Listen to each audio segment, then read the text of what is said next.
Shalom Bapak Ibu Saudara yang dikasihi Tuhan.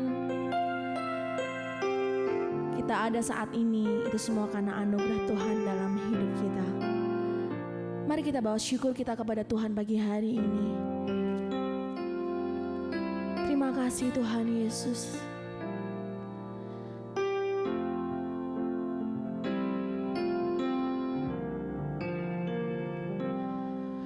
Ku ada sebagai mana ku ada, berdiri menghadap tatamu Bapa, semua karena anugerah-Mu yang telah selamatkanku. Ku hidup dalam segala kelimpahan, ku layak untuk melayani Tuhan, semua karena anugerah-Mu tercurah bagiku. Besar anugerah-Mu, melimpah kasih-Mu, semakin hari semakin bertambah. Besar anugerah-Mu, besar anugerah-Mu, besar anugerah-Mu,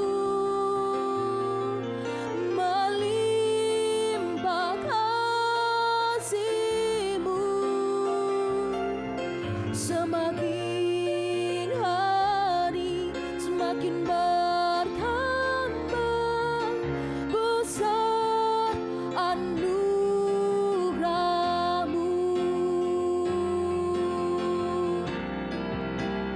kiranya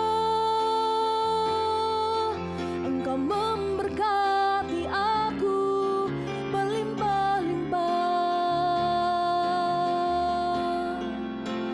dan memperluas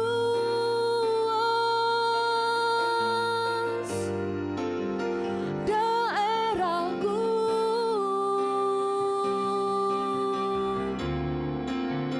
dan kiranya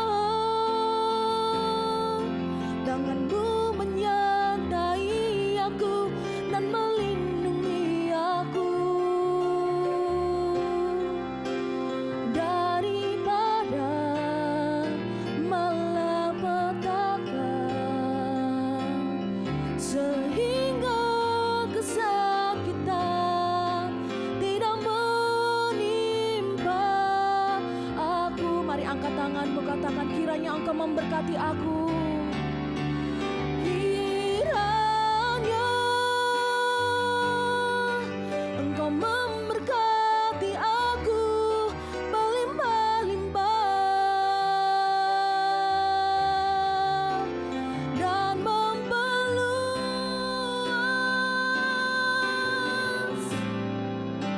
daerahku,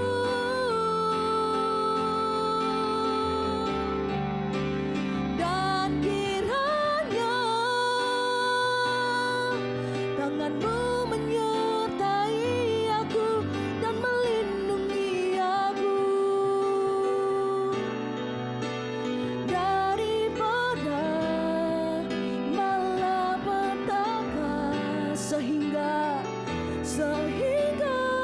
kesakitan tidak menimpa aku. Tuhan mendengarkan, Tuhan mendengarkan dan menjawab doaku.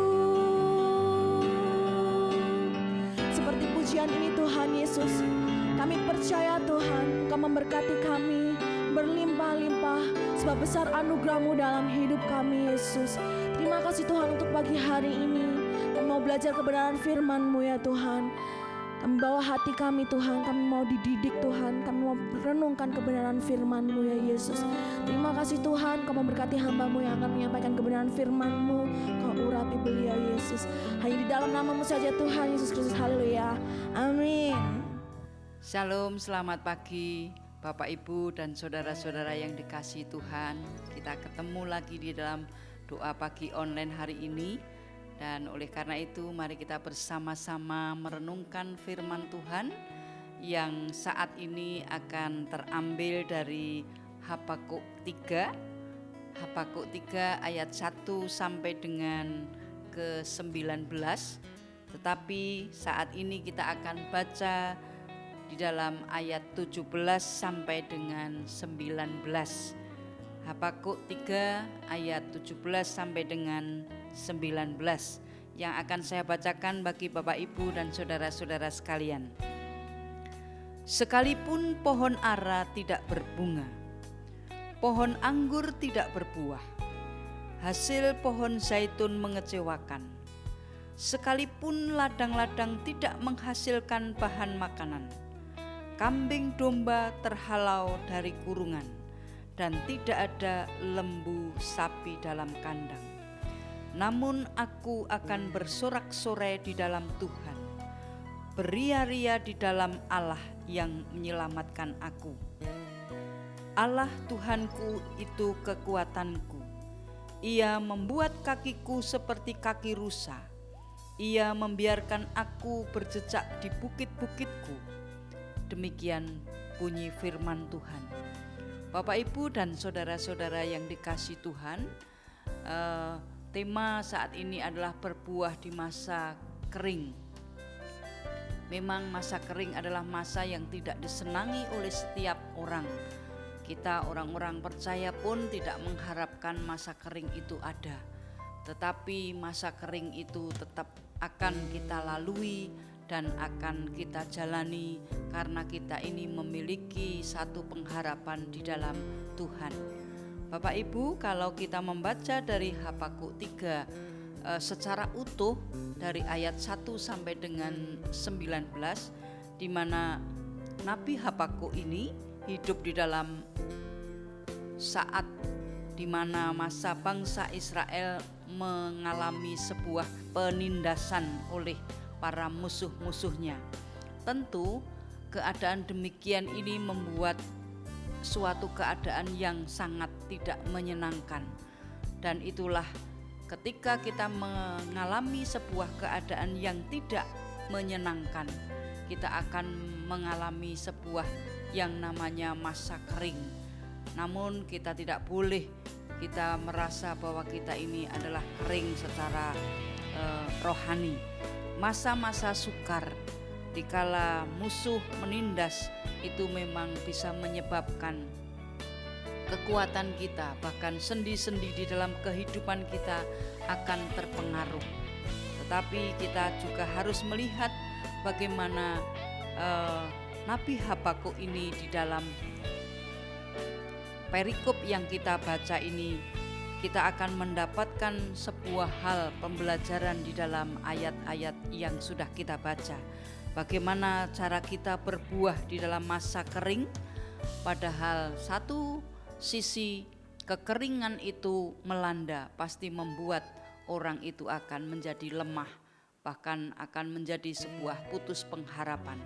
Tetapi ketika putus pengharapan, satu hal yang kita bisa pelajari atau kita ambil dari manfaat bacaan yang kita baca hari ini, yaitu di dalam kalau kita membaca dari Habakuk 3 yang ayat 1 sampai 2, jadi pendahuluannya, di situ doa Nabi Habakuk, menurut nada ratapan, Tuhan telah kudengar kabar tentang Engkau dan pekerjaanmu, ya Tuhan kutakuti. Hidupkanlah itu dalam lintasan tahun, nyatakanlah itu dalam lintasan tahun, dalam murka ingatlah akan kasih sayang. Ratapan Nabi Habakuk ini menandakan sebuah masa yang tidak menyenangkan. Tetapi satu hal yang dilakukan yaitu ketika Habakuk ini berdoa bagaimana untuk menghadirkan Tuhan di dalam kehidupannya. Hidupkanlah itu dalam lintasan tahun, nyatakanlah itu dalam lintasan tahun. Di sini adalah doa untuk menghadirkan Tuhan, agar Tuhan itu hadir dan campur tangan di dalam kehidupan Habakuk, dan terlebih di masa-masa di mana mengalami sebuah penindasan. Jadi satu hal yang dapat kita pelajari ketika kita berada di dalam masa kekeringan, baik itu kekeringan di dalam kehidupan secara jasmani kita, ataupun kita mengalami sebuah kekeringan di dalam kerohanian kita. Ingat satu hal, doa itu adalah satu hal yang menjadikan kita ini memberikan satu jalan menghadap Tuhan, mendapatkan sebuah pertolongan. Doa merupakan cara atau alternatif yang harus kita ambil, karena ketika kita ada di dalam pilihan di masa-masa kekeringan ataupun di masa-masa terhimpit, doa itulah menjadi jembatan atau menuju kehadirat Tuhan. Itu adalah melalui sebuah doa.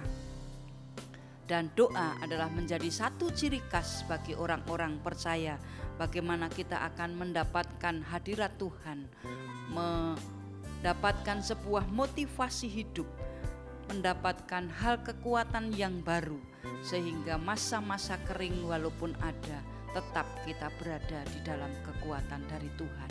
Itu hal yang pertama, bagaimana kita menghasilkan buah untuk di masa-masa kering, yaitu yang pertama adalah kita tetap harus berdoa kepada Tuhan, menghadirkan Tuhan di dalam segala aspek kehidupan kita. Kemudian kalau kita baca di dalam Habakuk 17 dan 18, sekalipun pohon ara tidak berbunga, pohon anggur tidak berbuah, hasil pohon zaitun mengecewakan, sekalipun ladang-ladang tidak menghasilkan bahan makanan, kambing domba terhalau dari kurungan, dan tidak ada lembu sapi dalam kandang, namun aku akan bersorak-sorak di dalam Tuhan, beria-ria di dalam Allah yang menyelamatkan aku. Terkadang masa-masa yang kering itu membuat kita itu tidak fokus lagi di dalam kehidupan kita. Masa kering itu akan membuat kita ini merasa jauh dari Tuhan. Masa kering ini juga akan membuat hal yang menjadikan kita juga kehilangan arah. Seperti halnya yang dikatakan di dalam Habakuk tadi, kalau kita melihat pohon, sekalipun pohon ara tidak berbunga dan seterusnya, itu menandakan sebuah keadaan yang tidak menyenangkan. Tetapi itu membuat hati kita selalu resah di dalam menghadapi. Namun di dalam Tuhan kita harus fokus, yang namanya tidak tertuju di dalam masalah itu, tetapi kita tertuju kepada Tuhan. Ketika hidup kita itu memfokuskan diri kepada Tuhan, masalah seberat apapun Tuhan akan campur tangan dan masalah itu akan kelihatan kecil. Jadi ibaratnya kalau kita ini melihat masalah kita yang besar, tanpa penyertaan Tuhan, masalah itu akan terlihat besar. Tetapi ketika kita fokus di dalam Tuhan, masalah yang besar dengan kuasa Tuhan, masalah itu akan menjadi kecil. Itulah gunanya mengapa kita harus fokus, tertuju hidup kita di dalam Tuhan. Dan seperti halnya ketika Rasul Paulus memberikan gambaran dengan jemaat-jemaatnya di Korintus, bahwa mengatakan di situ pencobaan-pencobaan yang kamu alami adalah pencobaan-pencobaan biasa, tidak melebihi kekuatan manusia. Nah, pencobaan itu ada, tetapi kekuatan yang datangnya dari Tuhan akan mengentaskan kita dari segala permasalahan. Maka di situ dikatakan, namun aku akan bersorak-sorak di dalam Tuhan, beria-ria di dalam Allah yang menyelamatkan aku. Ketika kita fokus kepada Tuhan, kita akan melihat bahwa tangan Tuhan itu bekerja sekalipun kita berada di dalam masa-masa yang sulit sekalipun. Masa yang sulit itu tidak lebih kuat dari kita, karena Tuhan Allah yang setia. Di dalam kesetiaannya tidak akan pernah membiarkan kita untuk jatuh. Sekali lagi, hal yang berikutnya di dalam Habakuk ini kita mendapatkan sebuah pelajaran. Mari kita fokus kepada Tuhan, bukan kepada masalah kita. Mari kita tetap memandang Tuhan, bahwa Tuhan itu bekerja di dalam kehidupan kita, sehingga masalah yang kita alami, kekeringan yang kita alami itu akan tetap mendapatkan sebuah kekuatan dari Tuhan dan jalan keluar yang siap diberikan oleh Tuhan. Kemudian kita lanjutkan di dalam pembacaan kita dari Habakuk 3 ayat yang ke-19. Allah Tuhanku itu kekuatanku, Ia membuat kakiku seperti kaki rusa, Ia membiarkan aku berjejak di bukit-bukitku. Bapak, Ibu, dan saudara-saudara yang dikasihi Tuhan, kaki rusa itu kecil, tetapi dengan kekuatan yang dari Tuhan, sekecil apapun kaki itu, dia tetap bisa berjejak di bukit-bukit. Kalau kita melihat di dalam tayangan televisi bagaimana kelincahan rusa, walaupun kakinya kecil, itu adalah menandakan bahwa itu di situ ada kekuatan. Kelincahan itu didapat dari kekuatan Allah sendiri. Maka di dalam masa-masa sukar, sekalipun kita ini memiliki kelemahan, tetapi ke Tuhan, kita mengandalkan kepada Tuhan, Tuhan akan berikan kekuatan. Jadi sekali lagi, jangan merasa diri kita itu lemah. Di masa sulit sekalipun, mari kita dengan kelemahan kita mengandalkan Allah di dalam hidup kita. Maka Allah Tuhanku itu kekuatanku. Jadi kekuatan kita tidak ada apa-apanya. Kekuatan kita akan diganti oleh kekuatan Allah untuk menghadapi masalah kita, kalau kita mengandalkan Tuhan di dalam kehidupan kita.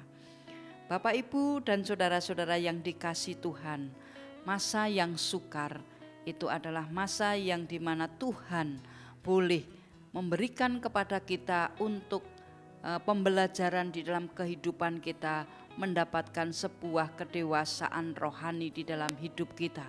Karena tanpa masa-masa sulit yang kita alami, kita tidak akan menjadi dewasa secara rohani. Maka ketika kita mendapatkan kedewasaan rohani, kita akan diberkati dengan mengandalkan Allah. Di dalam Yeremia 17 ayat 8 sampai 9. Diberkatilah orang yang mengandalkan Tuhan, yang menaruh harapannya pada Tuhan. Ia akan seperti pohon yang ditanam di tepi air, yang merambatkan akar-akarnya di tepi batang air, dan yang tidak mengalami datangnya panas terik, yang daunnya tetap hijau, yang tidak khawatir akan dalam tahun kering, dan yang tidak berhenti menghasilkan buah. Ini adalah gambaran orang-orang yang mengandalkan Tuhan. Bagaimana hidupnya mengandalkan Tuhan, di situ ada berkat-berkat. Karena air di situ menggambarkan sebagai sumber kehidupan. Kalau kita tetap berada di dalam aliran kasih-Nya Tuhan, hidup kita itu seperti halnya dikatakan di dalam Yeremia 17 ayat 8 sampai 19 itu. Bapak, Ibu, dan saudara-saudara yang dikasihi Tuhan, di situ juga dikatakan tidak berhenti menghasilkan buah. Untuk menghasilkan buah adalah sebuah panggilan bagi orang-orang percaya. Jadi kita ini punya satu kewajiban menghasilkan buah. Sekalipun masa-masa kering itu ada, masa-masa yang sulit itu ada, tetapi kita harus tetap bahwa panggilan Tuhan kepada kita adalah menghasilkan buah. Bagaimana kita bisa menghasilkan buah? Yaitu tadi kita sudah belajar bersama-sama. Yaitu yang pertama, mari kita datang kepada Tuhan. untuk berdoa kepada Tuhan. Dan yang berikutnya adalah bagaimana kita melihat segala sesuatu itu kita lihat fokus kepada Tuhan. Dan ketika kita fokus pada Tuhan, apapun yang kita jalani, mari kita andalkan Tuhan. Selama kita bergantung kepada Tuhan, mengandalkan kekuatan dari Tuhan, kita tetap bangun hidup kita dengan doa yang kita nyatakan di dalam hubungan dekat dengan Tuhan, kita akan berbuah. Dan buah itu adalah buah yang harus kita berikan kepada orang lain. Ketika kita berbuah, yang menikmati bukan hanya diri kita, tetapi justru orang lain. Tentu saja buah itu akan berhasil dinikmati oleh banyak orang dan punya manfaat. Kalau buah itu akan terasa manis. Sama halnya hidup kita. Mari kita persembahkan untuk Tuhan, supaya buah dari perbuatan kita itu untuk kemuliaan Tuhan dan untuk membuahkan dirasakan oleh sesama manusia, yaitu saudara-saudara kita yang ada di sekitar kita. Apapun bagian hidup kita, pekerjaan kita, kita harus tetap menghasilkan buah. Bapak, Ibu, dan saudara-saudara yang dikasihi Tuhan, mari sekalipun kita berada di dalam masa kering, masa sukar, kita tetap menghasilkan buah untuk kemuliaan Tuhan dan untuk sesama. Tuhan Yesus memberkati. Mari kita berdoa.